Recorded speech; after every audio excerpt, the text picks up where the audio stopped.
আপনারা জানেন আজ 27শে সেপ্টেম্বর এই আরজিকর মামলার শুনানি হওয়ার কথা ছিল, কিন্তু হঠাৎ করে সেই শুনানি পিছিয়ে দেওয়া হলো। সবাই ভাবছেন যারা ওদিকে বিচার ব্যবস্থায় বা অন্য প্রশাসকে রয়েছে যে এভাবে আমাদের ধৈর্যকে ভেঙে দেওয়া যাবে না। বিচার যত পিছিয়ে যাবে গর্জন তত তীব্র হবে। বিচার যত পিছিয়ে যাবে এই প্রতিবাদের গর্জনের স্বরকে আরো দৃঢ়ভাবে জানাতে আমি পরবর্তী বক্তা হিসেবে মঞ্চে ডেকে নেব ডক্টর সংঘমিত্রা ঘোষ ম্যাডামকে, যিনি general secretary of Indian public health association. সুধী সহনাগরিক বৃন্দ, আমার সংগ্রামী ভাই বোনেরা, আমি খুব ছোট্ট করে বলবো, তার আগে একটা ছোট্ট কথা বলে দিই। আমি সেক্রেটারি জেনারেল নই, আমি national president Indian public health association. আমি এই সংগ্রামের সঙ্গে প্রথম থেকে যুক্ত, কারণ আরজিকর আমার কলেজ, আমি আরজিকর থেকে পাশ করেছিলাম। এই আরজিকর আমরা চিনি না, যে আরজিকর আজকে আমরা দেখছি। যাই হোক, যে 9 তারিখে যে নারকীয় ঘটনা ঘটে গেছে তার সম্বন্ধে বেশি আর কিছু বলার নেই আমাদের। আমি ইন্ডিয়ান পাবলিক হেলথ অ্যাসোসিয়েশনের কেন্দ্রীয় কমিটির তরফ থেকে এই সংগ্রামের সঙ্গে আছি এবং আমাদের সমস্ত মেম্বার একসঙ্গে বলছি আমরা এই সংগ্রামে সলিডারিটিতে আছি। আমি প্রতিদিনই প্রায় রাস্তায় নেমেছি। আমি মার খেতে খেতে বেঁচেছিলাম আরজিকরের সামনে। আমার কলেজে আমাকে ঢুকতে দেওয়া হয়নি। আমি ভাবতে পারি না একটা হাসপাতালে একজন চিকিৎসক এইভাবে মারা যেতে পারে। আর যে 5 দফা দাবি করা হয়েছে, এই 5 দফা দাবির প্রথম দাবির পরে অন্যগুলো হচ্ছে তার সাব দাবি।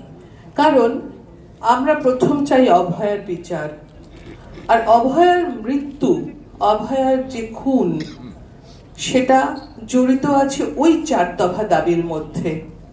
এই থ্রেট কালচার যদি না শেষ হয় আরো অভয়া তৈরি হবে।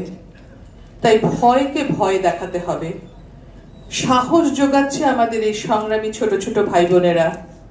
আজকে অনেকের শিরদাঁড়া হারিয়ে গেছিল, সেই শিরদাঁড়াগুলোকে ফিরিয়ে দিয়েছে এরা।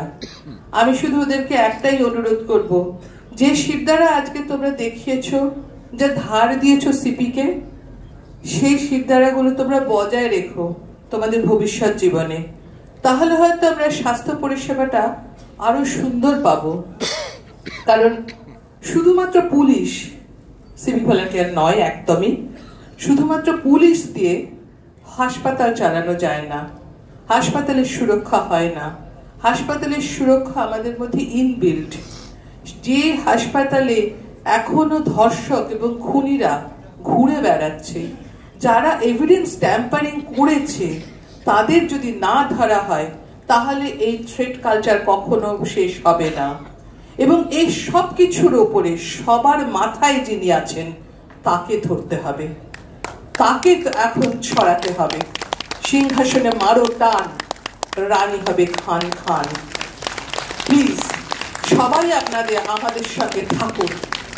সমস্ত সহনাগরিক বৃন্দ, সমস্ত প্রফেশন যতজন আছেন আমাদের সঙ্গে থাকুন। কারণ আন্দোলন শেষ হবে না, আন্দোলন চলবে।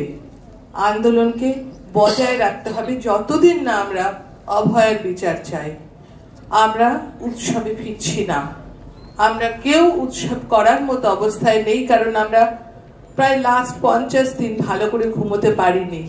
এখনো আমরা একা বসে থাকলে আমরা শিউরে উঠি, এটা কি হলো, এটা কি কখনো সম্ভব? কারণ আমাদের ছেলে মেয়ে আছে, আমাদের মেয়েরাও কলেজ যাচ্ছে, এবং এই অবস্থা এই বাংলায় হয়েছে, এটা ভাবা যায় না। এই বাংলা আমরা চিনি না।